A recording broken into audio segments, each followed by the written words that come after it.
Welcome back to another Out of This World story from our HE Stories channel. Is there something throwing you off, or is there something that doesn't feel right? A little bit of investigation and maybe a sprinkle of soul searching might help you uncover why you might be feeling that way. But beware, you may find out a lot more than you bargained for. Today on RSpace, it's a doozy. Buckle up for some fact-checking at its finest. I'm getting married in 2 weeks, and I'm totally screwed. I literally need to get this off my chest. I feel like I'm going insane. My fiancée Sarah, 28 female, and me, 34 male, have known each other for about 6 years. Engaged for 1. I'm waiting in schedule to take place in just 2 weeks. And I just witnessed something that is making me feel like I'm making the biggest mistake of my life. Tonight, Sarah and I were taking a rare opportunity to relax at home. Sarah was in the kitchen making dinner, while I was out back working on one of my projects. We live on acreage and I am building a pagoda fire pit in the backyard that we are planning on using this fall.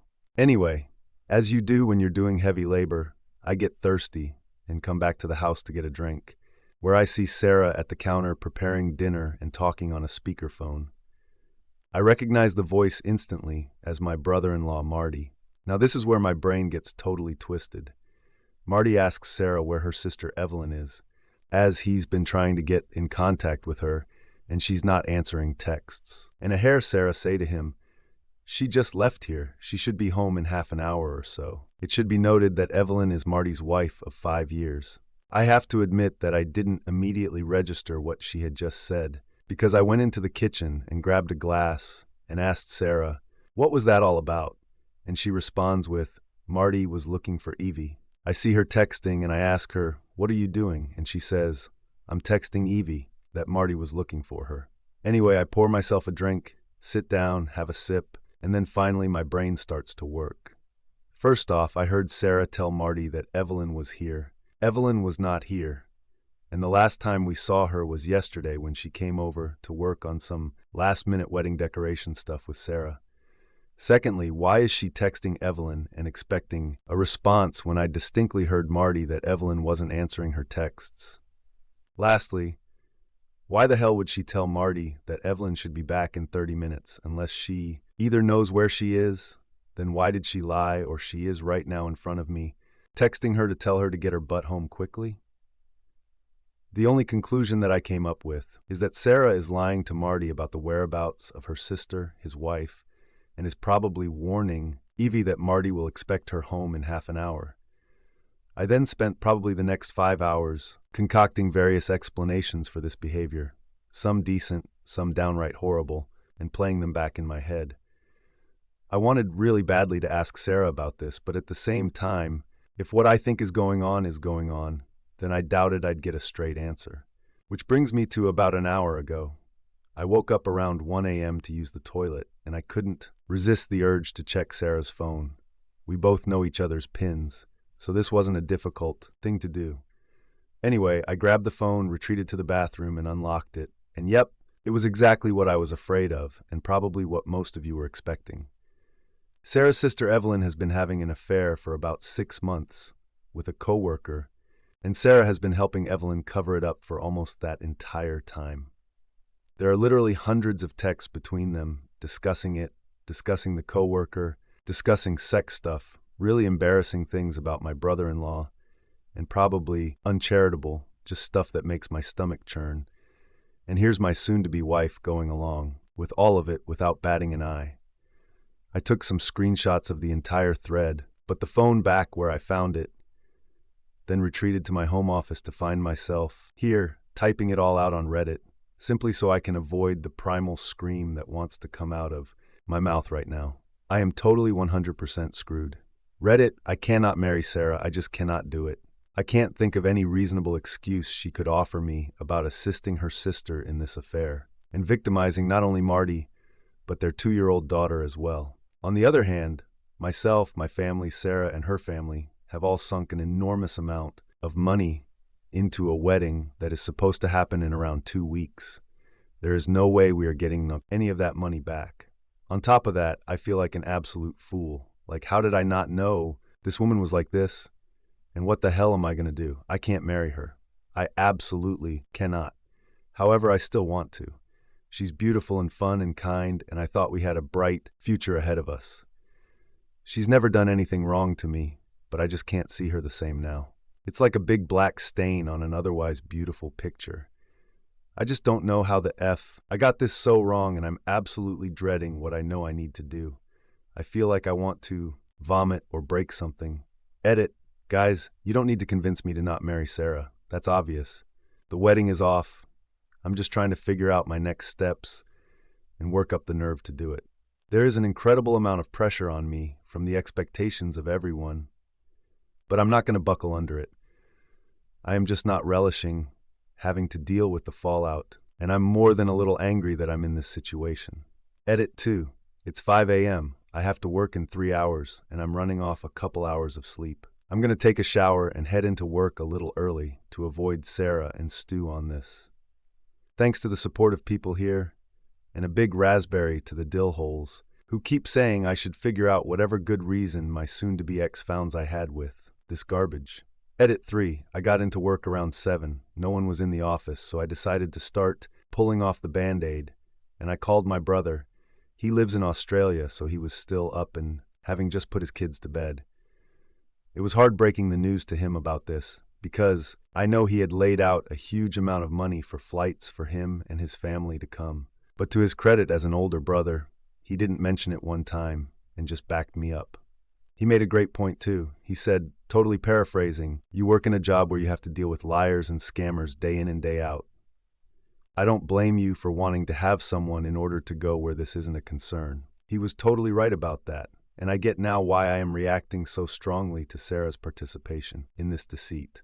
He also has a great idea. He is going to take his family down to Florida to do some sightseeing and visit the parks. Well, now the kids will be accompanied by their uncle as well. It should be easy, since we were going to honeymoon there as well, and we were planning on meeting them for a bit anyway. I'll just book everything to be closer to him and his family, and I'll offer Sarah's ticket to either my sister or another family member. I haven't had time to read everyone's comments, but I have answered a few.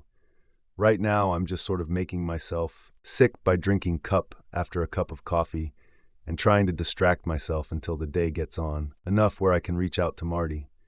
Edit 4. Just did morning stand-up. My stomach is doing flip-flops from drinking about 2 pots of coffee since I got here so early, and I absolutely cannot focus and concentrate. I feel like I can't do anything really from my side until I tell Marty what I know. So I'm just going to take a sick day and drive over to his house and see if he's around. If not, I'll call him and track him down. Marty is a teacher who is on break right now, and Evelyn works a 9 to 5 like me. So odds are good this works out. Wish me luck, Reddit.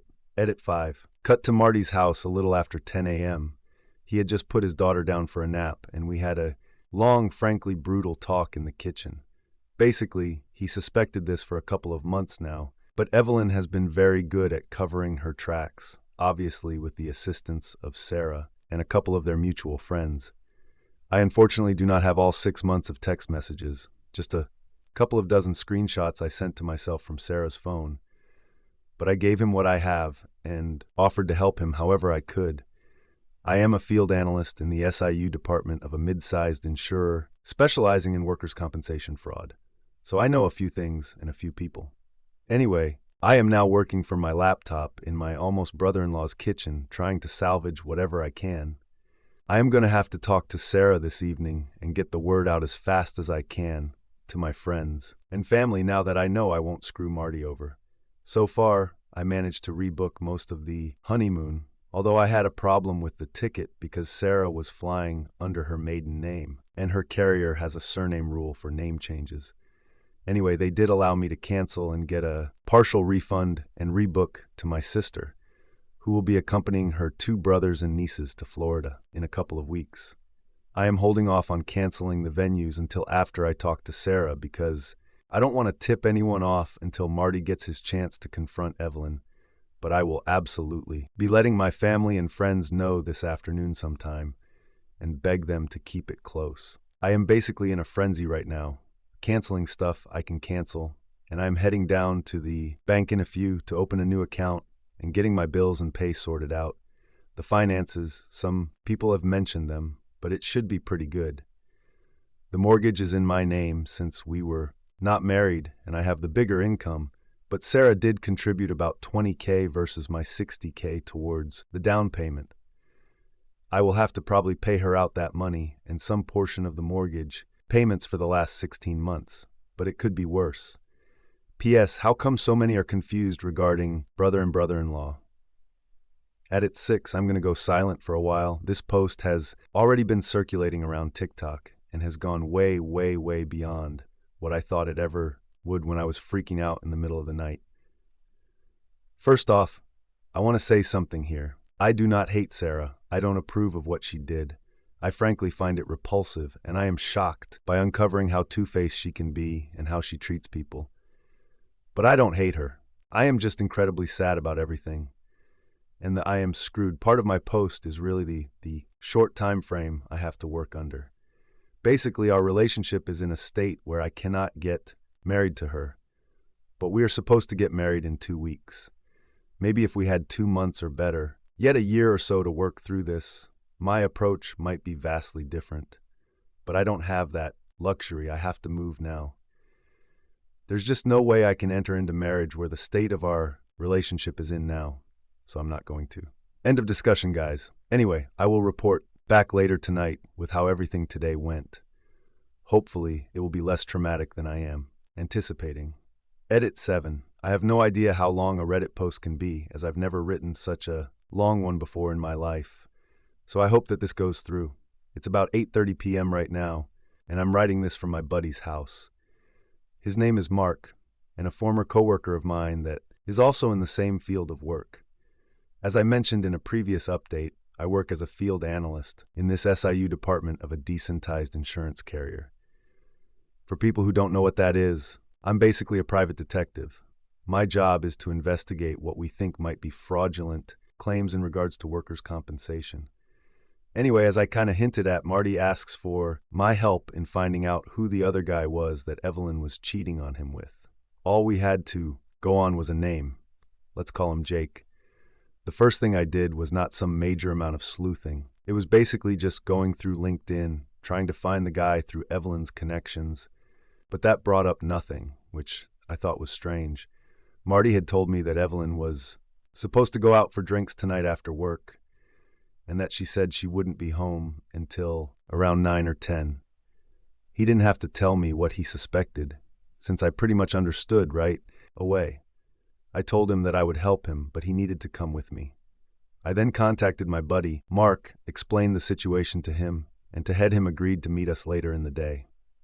The first thing we did was drive over to Marty's parents' house so that they could watch their granddaughter. I don't know what Marty told them as I waited in the car. After that, we went to Evelyn's place of work.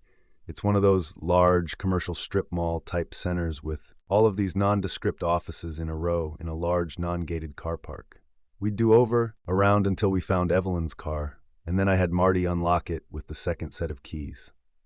I then gave Marty a voice-activated recorder and a GPS tracker to place in the car. Once done with that, we left, parked a bit down the street, and waited for my friend to arrive, and for Evelyn to leave the business.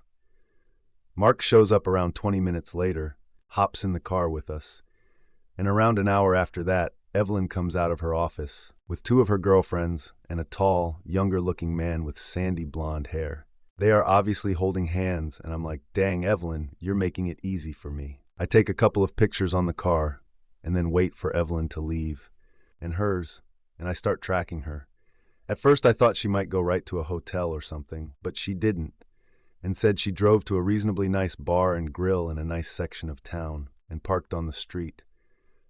I drove by her as she was getting out of her car and entering the establishment, and then found my own parking spot and went over the plan.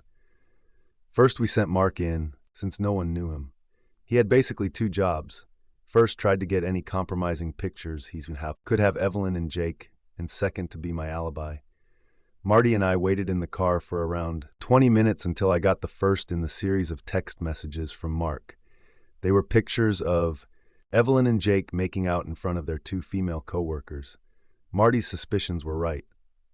They were helping Evelyn hide their affair from him. He was obviously very upset and angry. Evidently, one of the coworkers is married, and as a couple, they are good friends with Marty and Evelyn, both of them having toddlers around the same age. I asked Marty if that's enough for him, but he says he still really wants to know who this guy is. I try to tell him that we can find that out later, but he's practically begging me at this point, so I tell him to wait, text Mark that I'm coming in, and then enter the bar myself.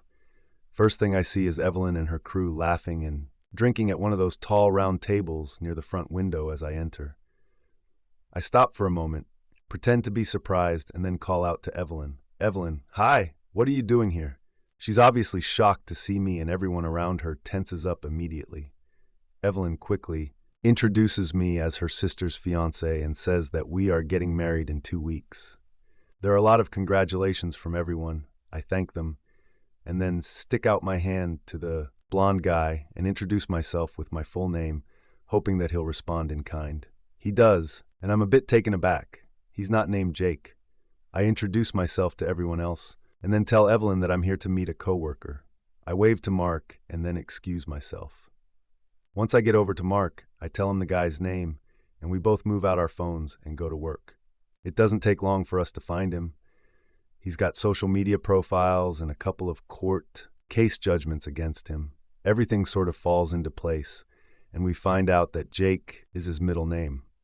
At this point, I'm basically just grateful that Evelyn isn't cheating on Marty with 2 different coworkers. Turns out that Jake is 26, married, and has a 1-year-old daughter. This just keeps getting better, or worse. Anyway, I text Marty the guy's name, and I decide I want to push my luck and tell him to wait a few more minutes. Basically, I'm playing babysitter here at the bar. I'm totally visible to Evelyn and her crew. I can see out of the corner of my eye that no one is particularly happy about this, and my presence is really ruining the night. This is good. I let this go on for about 10 minutes, and then tell Marty to text Evelyn that he's spending the night at his parents' house with their daughter. It doesn't take long after that until I catch Evelyn taking out her phone, showing it to Jake, and then everyone deciding to pack up. Evelyn comes over to me, says good night, and asks me if Sarah and I want to come over dinner this weekend. I smile and say that sounds like a great idea, and wish her and her co-workers a good night. Mark and I wait for them to leave, then pay our bill and hurry back to the waiting Marty. There's a bit of hesitation here because we don't know exactly what Evelyn was going to do. Like, I have assumed she might have already booked a hotel room and was heading there, which would have made everything a lot more complicated and limited what I could do. But it turns out that night was probably meant to be just drinks at the bar, and it wasn't until Marty decided to spend the night at his parents' that it turned into something more. Evelyn made a beeline for home, and we followed behind her way out of sight and parked on the street. It didn't take long after that until another car pulled into Marty's driveway and we saw Jake get out, go up to the door, knock, and be greeted by Evelyn. They went inside together. Now at this point it's about 7:30 and I have my own stuff to do tonight, and I think that as a friend, I've done pretty much all I can do for Marty, and he can handle the rest himself. I mean, I feel bad for the guy, but I definitely don't want to get any more involved in this drama than I already am. And being the wingman for him while he confronts his cheating wife is a bit much for me considering my situation. Marty says it's fine that he'll do the rest of it himself. Guess he's more of a man than you thought, Evelyn. He goes to Evelyn's car, retrieves my gear, and we bid each other goodbye. That was almost 2 hours ago. I did get one text message from Marty saying it was done and he was going to his parents' house for real this time. But my phone hasn't been blowing up, so I don't know what's been going on with Evelyn, and I've been at Mark's since then. I think that basically concludes my part in Marty's story. If he was smart and listened to my advice, he was recording with his phone when he entered the house. I'll find out later. Anyway, my biggest priority now is to head home and tell Sarah that the wedding is off. She's almost 100% going to take it badly. There's no way she won't, but like I said, I just can't get married to her right now. I don't know what the future holds for us, or if we will be done with each other or not, but definitely we are not getting married anytime soon. Also, for people who keep saying, why didn't you talk to her first? Why don't you confront her? I have to say, are you people stupid? She's don't cold light in front of me, to her brother-in-law that she has known for about 10 years, and purportedly thinks he is a really great husband and father. Maybe you are naive enough to think that someone can lie that coldly to someone they are supposed to care about and then tell you the truth, but I'm not wired that way. Until that moment, I never had cause to ever second-guess Sarah or not trust her, but she was literally untrustworthy in front of my face. And I'm supposed to let it slide her, expect her to be honest to me? I guess you don't know what it's like to have your entire view of someone's shift in an instant. It's disorienting and frankly a bit panic-inducing. I'm actually impressed I kept my head and followed my instincts instead of pressing her right away, because it led me to the truth. It would have been ridiculously easy for her to lie to me and then delete those text messages. And if she had done that, then I would never have read the 5 horrible things she said, never seen how she could be so duplicitous and two-faced, and never realized how little I actually know about her. I'm going home to talk to Sarah. I'll update later to let everyone know what the final verdict is. Don't expect it to be a good one. Edit 8. Well, I had to talk with Sarah last night. It was pretty insane. I'm honestly burnt out and still exhausted, even though I took another sick day and slept until almost 11:15. Sleep deficit is real. I know everyone is thirsty for updates, but as much as it's therapy for me to write them, I am just absolutely drained. And as you may have noticed, I don't know how to be short. Just call it a character trait from my profession and the endless amounts of minutia, fill reports I've written. I will give the TLDR, and I promise to do a proper update later. Long story short, I came home to talk to Sarah about canceling the wedding and found her comforting Evelyn on the couch. I almost turned around and walked out, but didn't. Words were exchanged. Tears were had. The people got really angry and the cops were called. I collapsed and slept for like 10 hours, and my phone is practically glowing from the heat of a bajillion unread messages and missed calls. If it vibrates anymore, I'm going to take it to Evelyn's office and charge $10 a minute to sit on it. Stuff is really up in the air. I have a lot to do today. My family already knew what was going on by yesterday afternoon, but I need to contact some friends today and get a move on other things. I'm just going to answer a couple and then bug out for a few to get stuff. First, I'm not James Bond. I'm the guy that follows around the disabled construction worker to his Zumba class or skydiving lesson. I've been doing it for about 5 years, and I'm pretty good at. Nothing I did went beyond a $50 GPS you can buy from Amazon in a tiny, tiny bit of social engineering. You might be surprised how far social engineering can get you, but whatever. Second, I'm off the clock on the mysterious case of Marty and the Hobag Hobgoblin. Whatever Marty does with the info he has, including contacting the other wife, is on him. I'm not interjecting myself into this mess any more than a half. Marty's a good friend, but I have my own little world collapsing right now. And now that I don't have my moral indignation to distract me, it's becoming a bigger burden than I have been letting on. Third, I'm not an aspiring screenwriter or novelist. I do, however, write a lot of reports. You have no idea. Most of my life has actually spent hunched over a laptop, writing a report or transcribing statements. For about every hour I spend doing field work, I probably spend 10 doing paperwork or research. Fourth, you're right that I was wrong to leave Marty to go it alone. I didn't have any fear, not even in iota, that Marty would do anything stupid. But it didn't properly take into account the risk for him. That's a personal failing of mine. It's not that I don't care, I just tend to estimate that other people handle things like I do. And hence Marty was doing something that I would do, so I didn't question it like I should have. I know this is a problem of mine, and I'm working on, but I'm also not in the best place emotionally, so my EQ was low in this situation. Last, people saying, you don't know the whole situation. What if Marty was an abuser? Yada, yada, yada. Nobody. You don't know the whole situation. I do. I read 6 months of text, messages. I know why Evelyn did what she did. I know how she feels about Marty. I know how my ex-fiancé played along with this. I'm just not sharing it because it's vile. But I know, and it played a big part in how I have acted in the last day and a half. Trust me, if Sarah had done anything other than encouraging and egging on Evelyn, we'd all probably not be here, but she did, so we are. Anyway, that's it from me. I will try to update again in the next few days with the whole fallout, but I am probably going to be mostly off Reddit for now. Best of luck to everyone, and thank you to all the people backing me up. It meant a lot to me and helped keep me sane. Well, some semblance of sane anyway. Edit 9. I tried posting an update to this subreddit under a new post because it's freaking huge, but AutoMod keeps eating it. Unless the mods decide to recover the post, you can just check out my user profile for the next part of this messed up saga. Before we do that, let's check in with some comments from the community. First one says, well, on the bright side, the impending divorce between Marty and Evelyn will eventually take this spotlight off the canceled wedding. Another person has an idea: turn the wedding into a single Marty party. Another person says single Marty and OP party. The next comment says abroception. Another one, that's a fabulous idea since OP probably can't cancel this late and it's already paid for. OP should do it for himself and Marty 100%. Another comment says, brother, trust your principles and your gut.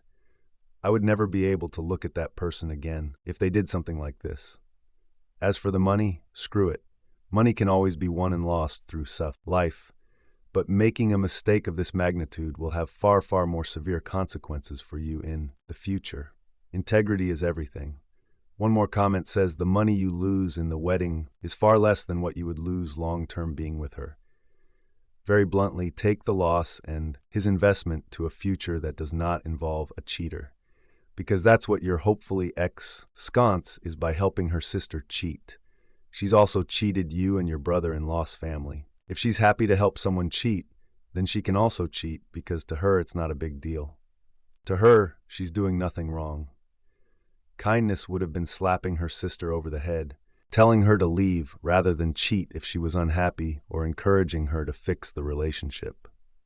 Kindness is not covering and helping someone have an affair. I think there's some valid points made here, OP. If you look into a person's eyes and you can't recognize them anymore, it changes everything. And you were expected to look into these strangers' eyes and make a life-changing vow. That's big. It's not to be taken lightly. How can you marry someone you don't even know? And it raises a lot of questions and uncertainties. What is Evelyn covered? Up for Sarah? I'm sorry, this is not how you expected the weeks up to your wedding to go down. Update, 5 days later. I tried posting this to r/true off my chest, but the auto mod removed it. No idea why. So good thing I saved this to Notepad.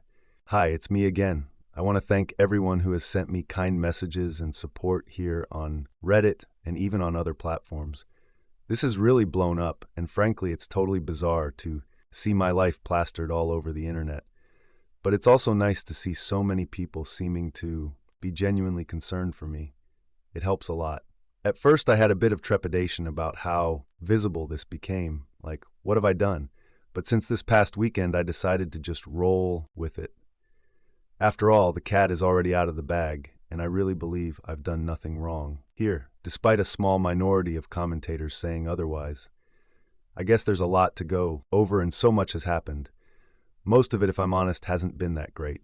Well, it's actually been downright crappy, but I'll get to that. For people who are just following along, the link to my original post is here. I'm getting married in 2 weeks, and I'm totally screwed. First off, I left Mark's house pretty late that night. Sarah already knew I was out, discussing business with him, although she had no idea that the business was actually her sister's affair. But still, it was getting to an unreasonable hour, mostly because I was trying to get up the nerve to go home and face her. After about 2 or 3 pep talks from Mark, I finally got off my keister and texted Sarah I was coming home and left in my car. As I said in the last update, I was pretty surprised when I got there, because when I walked into the house, Evelyn was crying on the couch with Sarah. I hadn't seen Evelyn's car on the driveway when I came home, so this was probably the last thing I was expecting. I froze for a moment and almost turned around and left. This was not how I imagined this going down, and I knew that Evelyn's presence was going to make a bad situation a million times worse. Still, I had a timetable that I wanted to move on. I had friends I needed to notify and wedding preparations to cancel, and the proverbial clock was ticking in the back of my head. When I entered the room, Both Sarah and Evelyn looked up at me and acknowledged, but the tirade of accusations never came. I just stared back, raising my eyes in question. The moment passed and Evelyn went back to crying, Sarah back to comforting, and I let it awkwardly hang in the air for half a minute while I thought. It seemed that Marty hadn't mentioned my assistance in the uncovering of Evelyn's affair. I decided to play dumb, not for any reason other than I wanted to see how Sarah reacted. I took a seat on a recliner, put down my laptop bag, and took my phone out of her pocket. I made it look like I was fidgeting with it and then asked them, "What's going on?" Evelyn just continued to cry, but Sarah looked at me and said, "Marty is divorcing Evie." Well, yes, I figured as much. I decided to push ahead with the obvious question. "What for?" I asked her. Sarah stopped patting Evelyn's back for a moment and looked at me. I could almost see her face twist and contort. Imagine the look a 5-year-old makes when you tell them to eat their broccoli or finish their lime beans. Evelyn shot Sarah a look that I didn't need to be a sister to understand, and there was a pregnant pause until Sarah finally said, "She cheated on him." Now, I have to admit, this response freaking floored me. This was absolutely not what I was expecting. Sure, the more cynical readers here might think, well, the cat was out of the bag, so there's no point in hiding it. And yes, that's true, but it's also true that she could just have as easily feigned ignorance, or even worded it another way, like, Marty accused Eve of cheating, instead of basically confirming it to my face. Maybe I'm being pedantic here, but it's part of my job to pay attention to not only what people say, but how they say it. Evelyn wasn't happy about this. She kind of crumpled into the couch a bit, and did this strange combination of a sigh and sob at the same time. I wanted to press on, go for the gold, to sort of speak, but I must have stammered a bit. Sarah probably interpreted a shock, and well, she would have been right in a sense, just not how she assumed. "Did you know?" Sarah didn't say anything, she just nodded. Her hand still rubbing her sister's shoulder, I didn't hesitate and ask for the obvious follow-up. "How long?" The answer came back a lot, easier than I thought it would. 6 months. I was shocked by how easily she admitted to it. Evelyn was shocked as well. She smacked her sister's hand off of her, and I think even Sarah was a little shocked at saying it out loud. I leaned back in the recliner and rubbed my face. Time to tug the rest of the Band-Aid. "Clear off, we're not getting married." There were 2 looks like stunned goats and a chorus of, "Huh, what?" from both sisters. I stood up and repeated myself, "We're not getting married. I can't marry someone who would cover up adultery, especially not for 6 months." Sarah sprang off the couch and opened her arms. The body language was, "You can't be serious," but I just put my hands in front of myself. "I'm serious. I don't like this. Not one bit. I don't like that. You took part of this, and I can't get married to you with how I feel. It would be a mistake." The waterworks started immediately, and Evelyn did that thing with her mouth that looks like a perch trying to suck air. There were wails from Sarah, accusations of not loving her, appeals to my sense of duty, to the loss of money, the inconvenience to all of our friends, the embarrassment of it all. It was frankly nothing I hadn't already thought about, but it definitely felt different, hearing Sarah say it through body-racking sobs. It was at this point I probably made a big mistake. Well, maybe not, because I have no idea how long Marty would have kept in my involvement in everything off the books. But in an effort to convince Sarah of the finality of it all, I said, "Look, I already canceled the honeymoon. It's not happening." I knew it was a bomb the second it left my mouth. An explosion was damn near immediate. Evelyn, to her credit, had always been pretty quick on the paid uptake, which is probably how she had managed to fool her husband for so long. I could almost see the realization dawning on her when she put it all together with my appearance at the bar earlier in the evening. She screamed, "You son of a bitch," and flew across the room at me. Now, I'm not a huge guy, but I'm no slouch either. But the force that Evelyn flung herself at me had me staggering backwards, and I barely had enough time to get my hands up before she started raking my face with her fingernails. I almost lost the phone I still had in my hand, but still managed to push her away and say very loudly, "Evelyn, get off of me. Sarah, get your sister under control." Evelyn made another lunge for me, but surprisingly, Sarah did exactly what I asked her to, and wrapped her arms around her sister's waist and held her in place. I looked at Evelyn and yelled, Get out of here right now and call the police." Holding my phone up for emphasis, Sarah asked both of us to call him down and said to me, "OP, she doesn't have anywhere to go right now, and Marty took her car keys." That explained the lack of car in the driveway, but I didn't care. I was 100% through with Evelyn, and I was going to make sure she knew it. I marched into my home office and locked the door and dialed the popo. I told them I had been attacked by my fiancée sister and had locked myself in my office, that I was bleeding from my face. Evelyn had scratched me pretty good along the inside of my left eye and that my vision was blurry and I feared for my life. I even told them that I had recorded the entire altercation on my phone. Just as I was finishing up my conversation, Sarah comes knocking on the door. "Oh, P, please come out. We need to talk about this. And please, I love you. Don't do this. We don't need to do this." And Evelyn is sorry. She wants to apologize. I'm pretty sure that last one was a lie, but Sarah was obviously losing her crap. I didn't answer her in her attempts to cajole me out of the office and did probably right when the police rocked up to our front door. I could hear Sarah talking to them, and I just had to come out. The cops were two males. One of them looked younger than me, maybe around Sarah's age, and the other one looked older and more annoyed about life in general. I introduced myself, pointed at Evelyn, stating that she attacked me and offered to show the cops the recording I made. The younger one asked me if I wanted to press charges. I said yes. He asked me again if I wanted to press charges. I said yes again. At this point, both cops looked at each other, and before the young cop could open his mouth again, I said yes, staying it. I want to press charges. I have video evidence, and this is going to court, or else I'm going to call up your boss. I dropped his name here and asked him to come down and do it himself. I think they were pretty surprised that I knew his name. Not that we are friends or anything, but given my line of work, I spend plenty of time interfacing with local law enforcement, and I have met most of the brass or talked to them on the phone a couple of times in the last few years. Honestly, at this point, I was getting pretty hot under the collar, and while I get what these guys were thinking, I don't agree with it at all. Facts are facts. Sure, I might not be bleeding out on the floor, but Evelyn assaulted me in my own home, and I wanted her gone.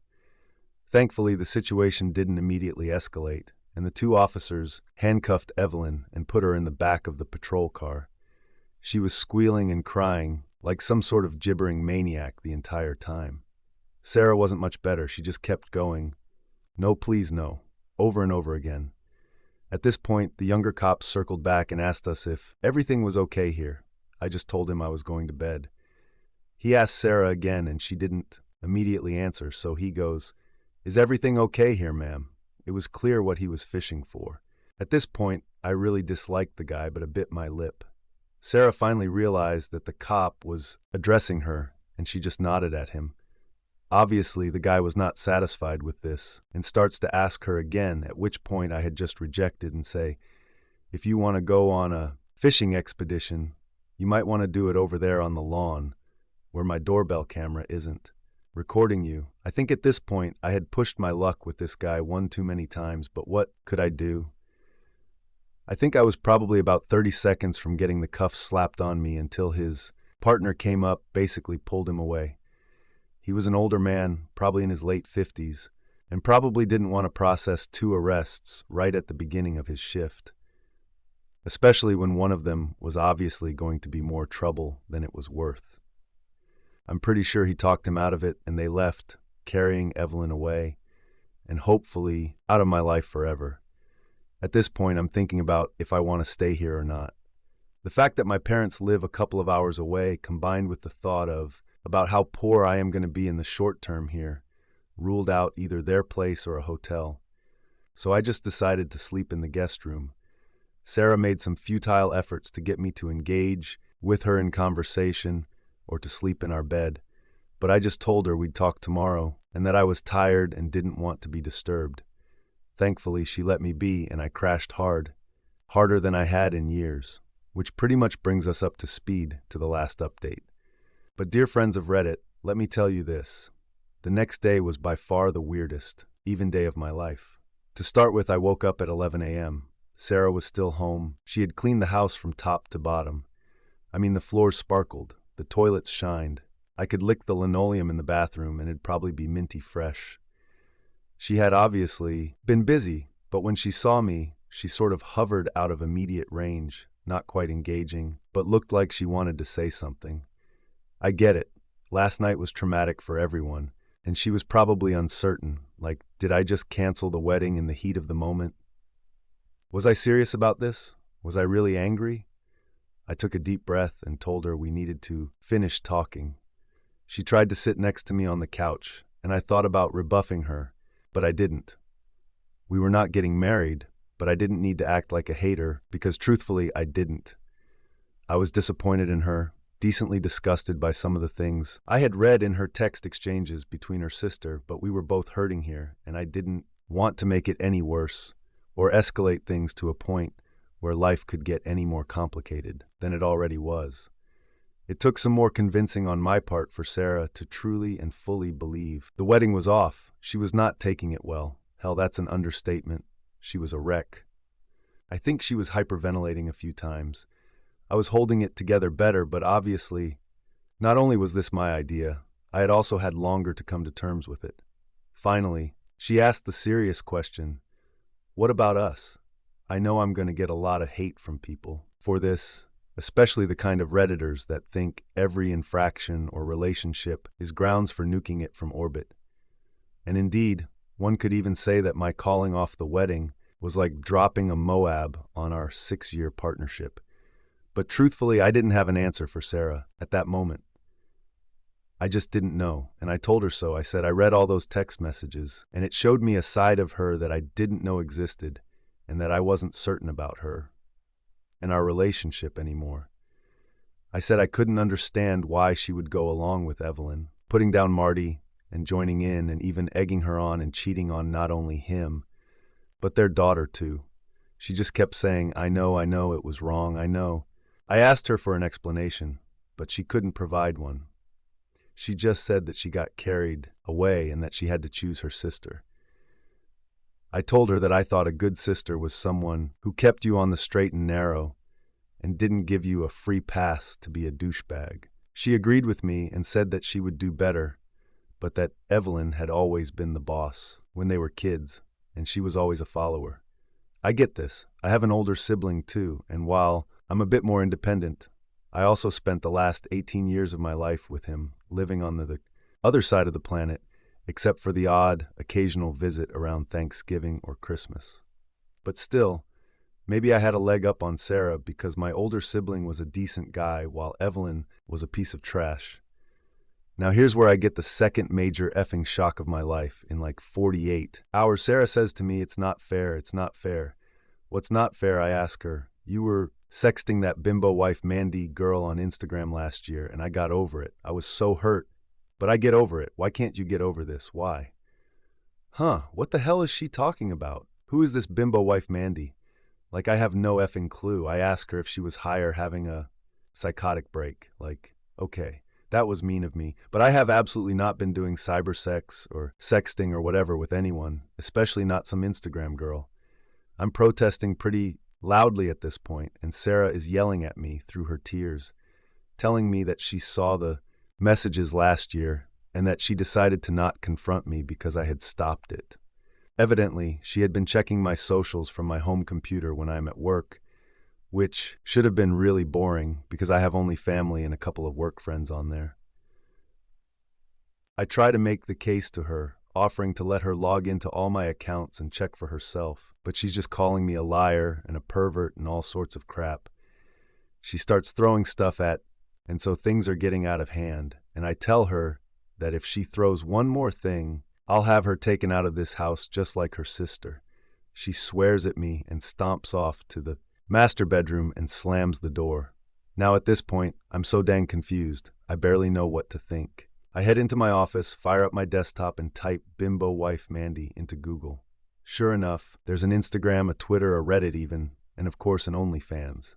I click on one of the Instagram links, and up comes a post of an extremely busty woman, like clearly pushing the limits of science and technology, and oh, guess where she's from, Australia. Well, everyone remember all this nice stuff I was saying about my brother? Guess who was staying With us last Christmas all the way from Australia. Guess who I told? Sure, go ahead and use my office computer to play games if you have jet lag.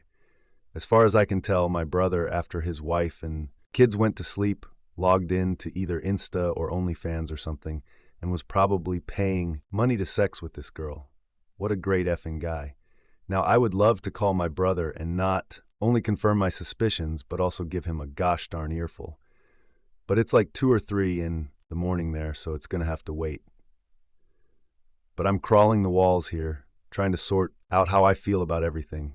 I feel totally let down by everyone. I think to myself, dang, what is this world coming to? For a brief moment, I try to connect with the dots between whatever the hell Sarah saw my brother do and what she'd do with Evelyn. But try as I might, it doesn't really come together.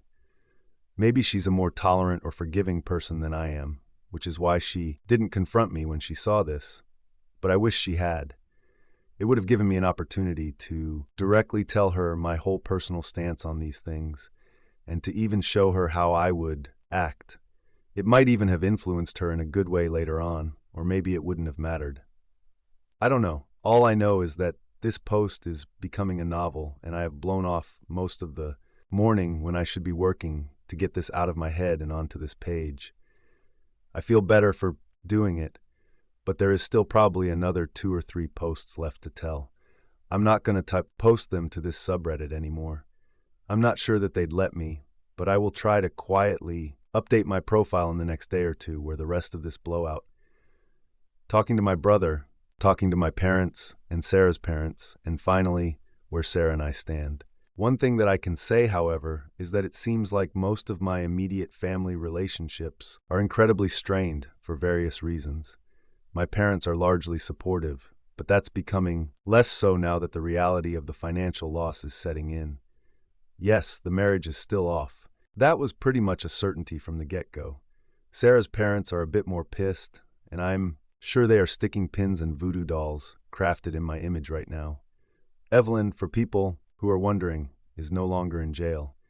She got Sarah to bail her out, and I even laid into Sarah for that, calling her her sister's underling, which I think actually struck a chord with her because she wrote me like a 20-page letter about how her sister always bossed her around throughout her entire childhood. I read it twice now, and I wish we had talked about this pretty much any time within the last 6 years. Maybe things would be different, I don't know. Anyway, read it.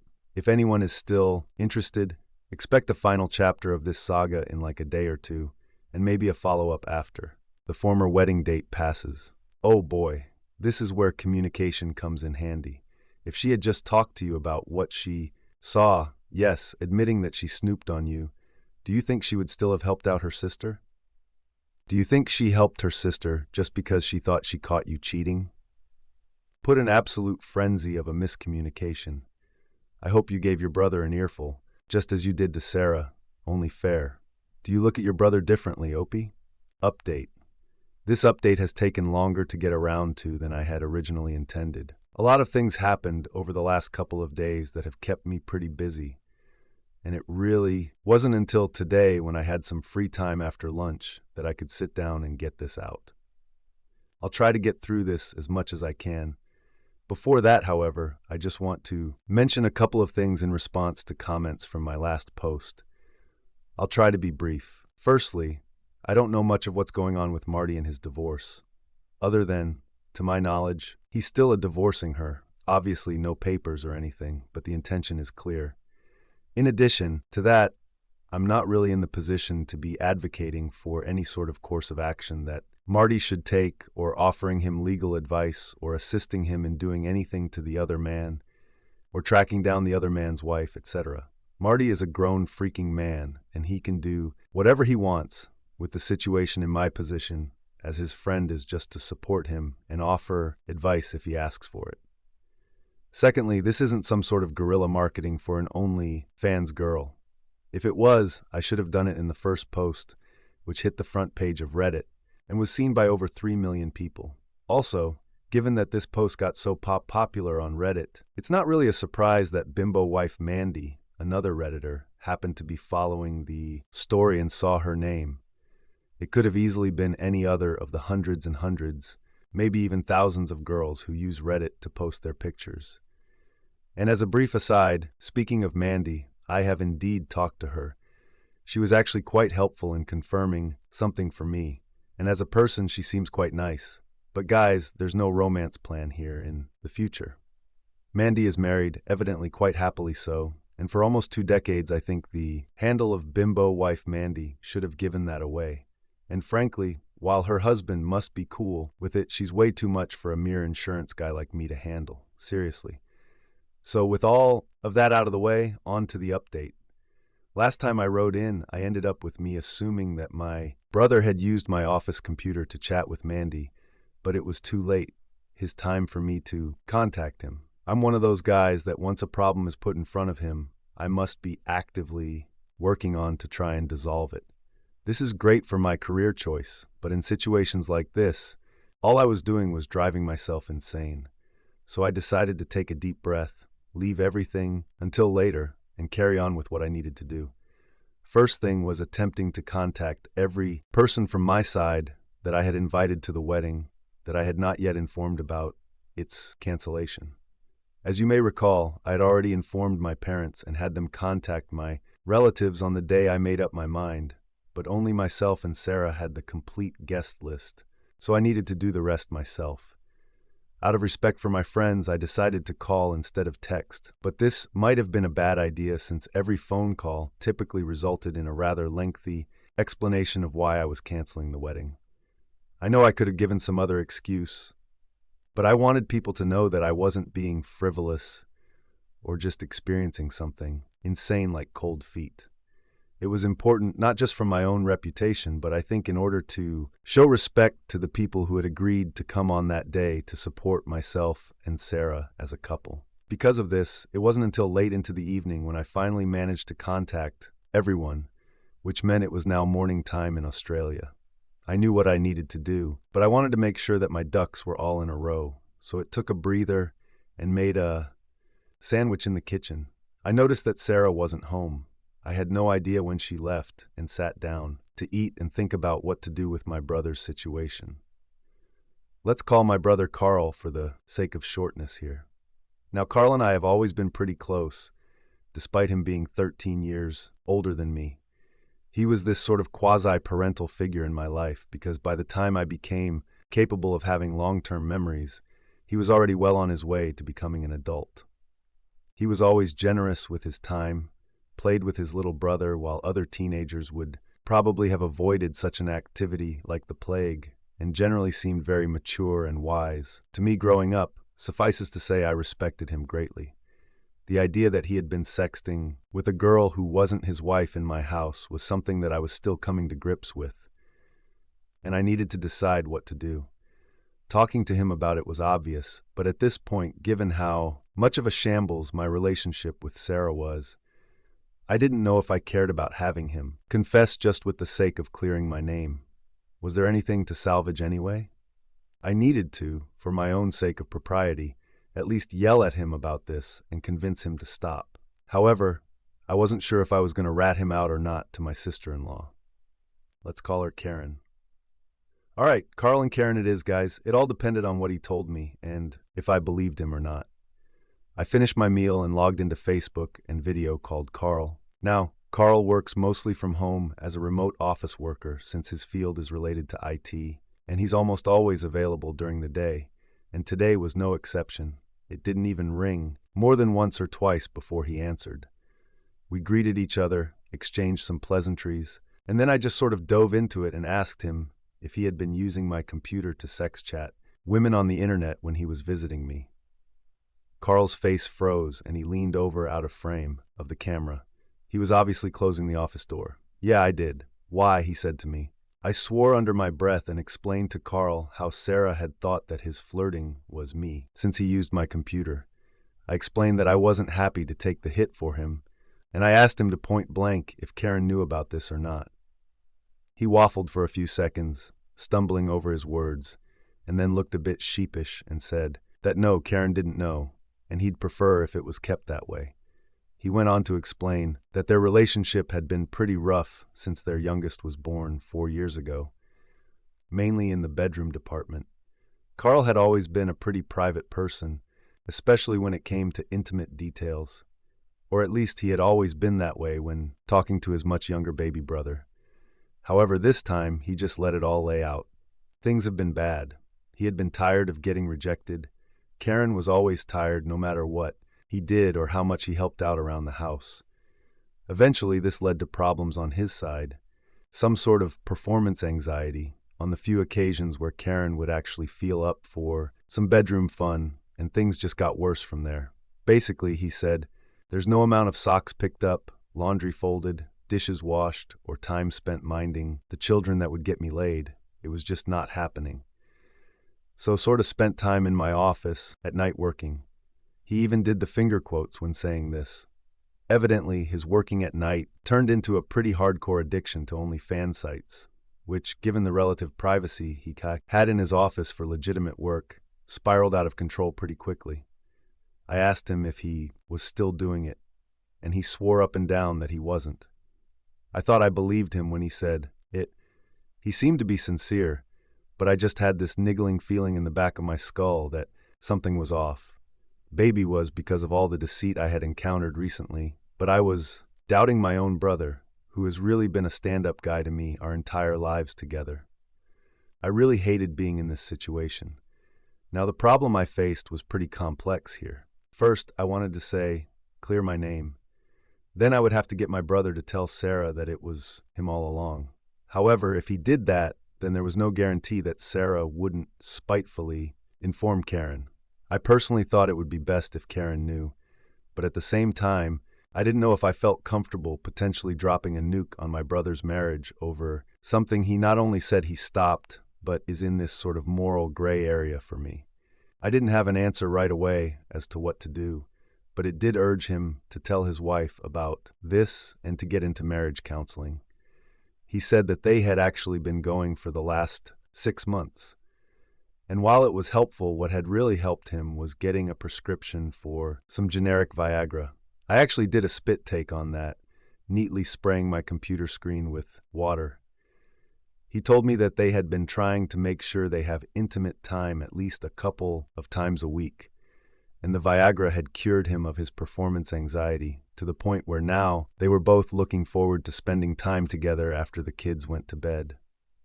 The general gist of this was something along the lines of, hey, this is actually going in the right direction now. Please don't screw this up for us. I really didn't want to be in this position, not just for the sake of Carl and Karen, but for my 2 nieces as well. And if what Carl was telling me was the truth, I could be tossing a firebomb into a relationship that was starting to mend.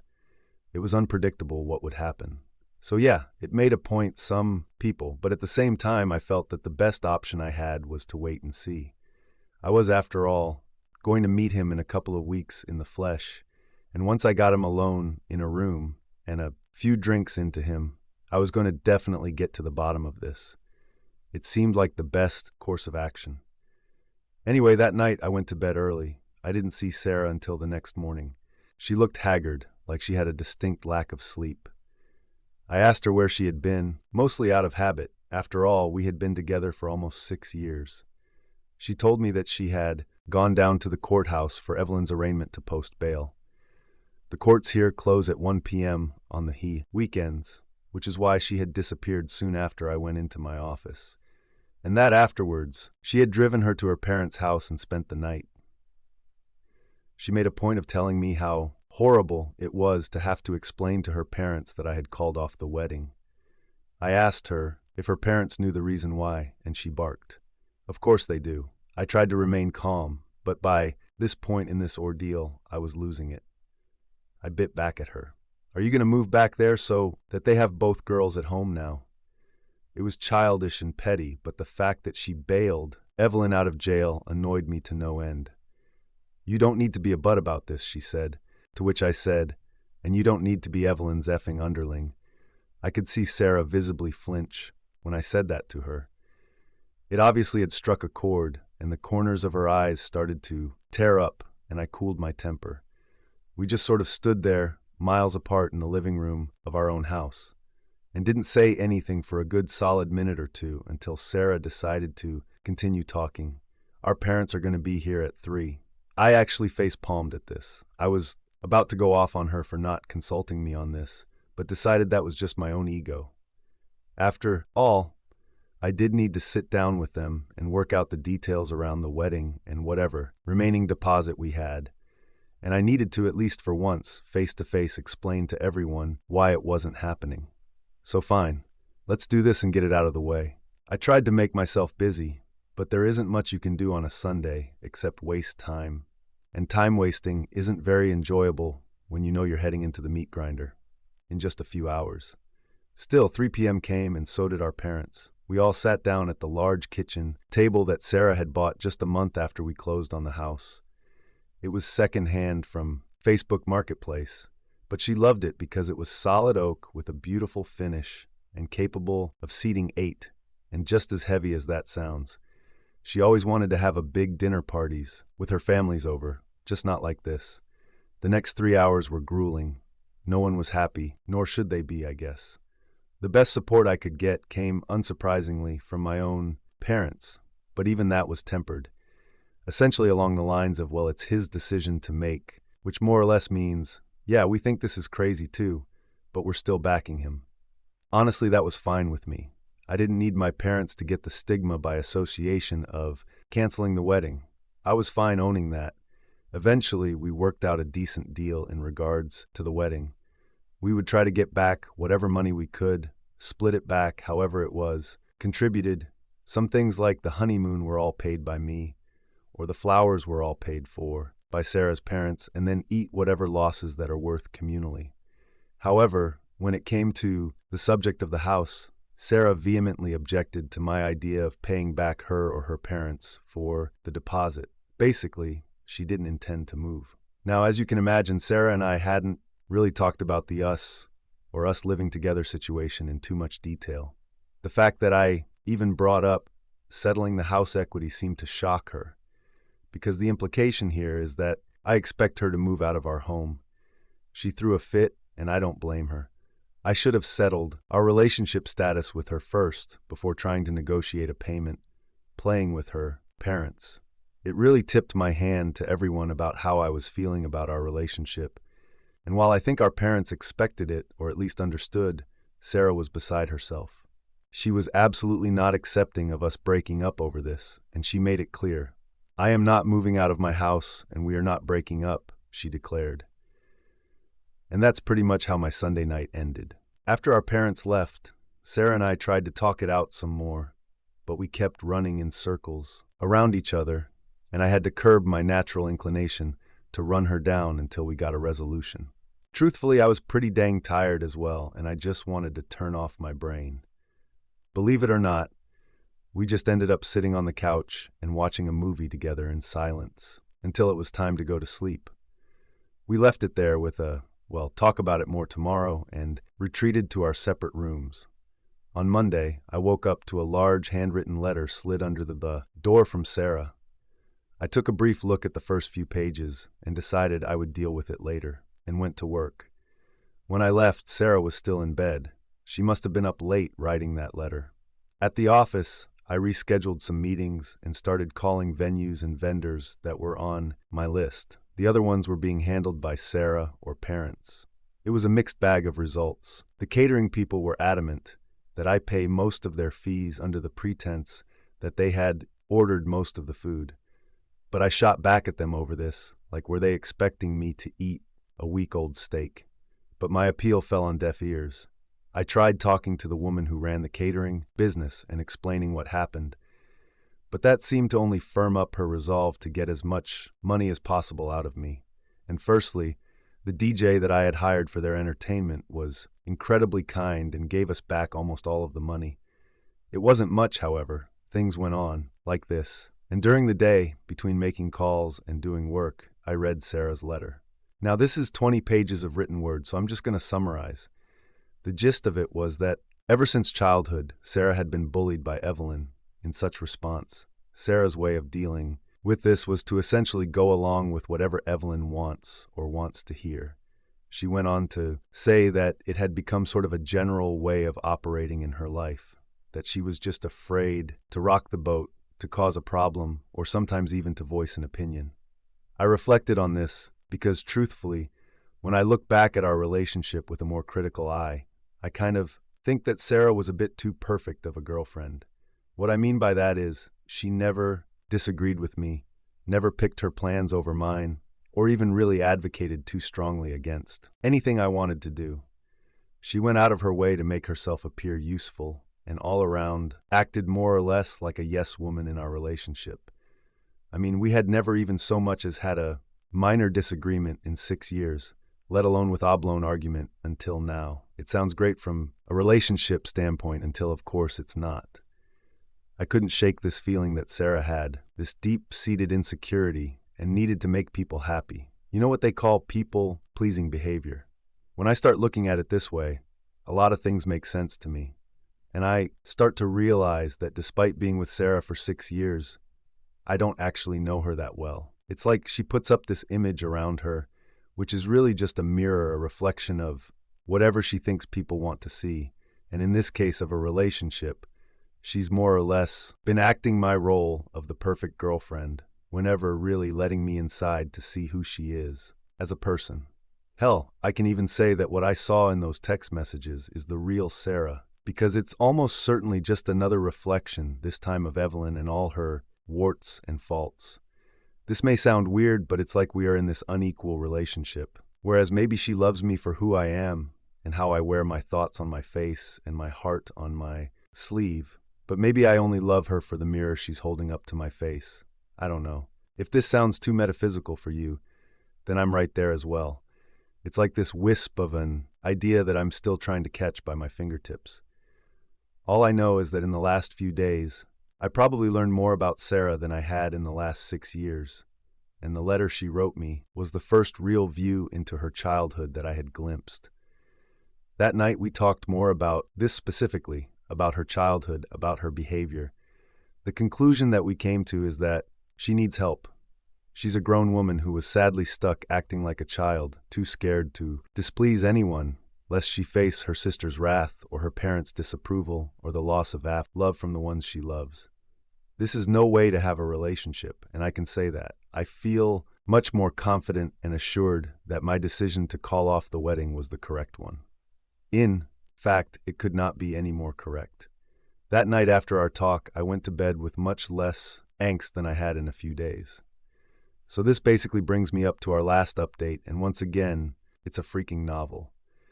For people who have been wondering, the entire situation with my brother is more or less resolved, and I'll get to that tomorrow. But the situation with Sarah and I is still up in the air a bit, but there is some semblance of a plan going forward. Thanks. Let's check in with the community for one comment. Northeast and Northwest says, I admire your forthrightness and your insight. It seems to be coming clear that you really don't know the woman you are going to marry. And after 6 years, that's a lot to process.